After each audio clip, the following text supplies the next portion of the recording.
জয়গুরুচাঁদ।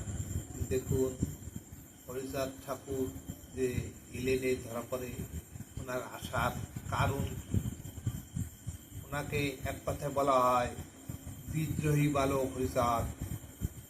উনি অন্যায়ের বিরুদ্ধে সবসময় রুখে দাঁড়াতেন।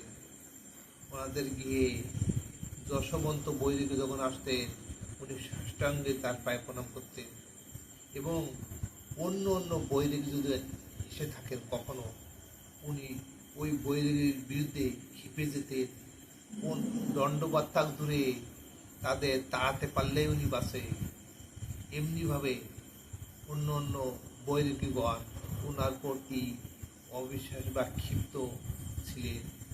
জনসাধারণ দেখলেন যে হরিচাঁদ ছোট্ট বাচ্চা, সে কিছু কিছু লোকের করে ক্ষিপ্ত হয়ে ওঠে এবং কিছু কিছু লোককে কি দারুণ ভক্তি, শ্রদ্ধা, আদর করতেন। এই দৃশ্য দেখে সবাই চিন্তিত হলেন যে এই ছোট্ট বালক কাউকে ভয় না করে নিজের সাহসে এগিয়ে অন্যায়ের বিরুদ্ধে রুখে দাঁড়ায়। এই দিকে সবাই অবাক হতে লাগলেন। পরবর্তীতে শুনুন। জয় হরিচাঁদ, জয় গুরুচাঁদ।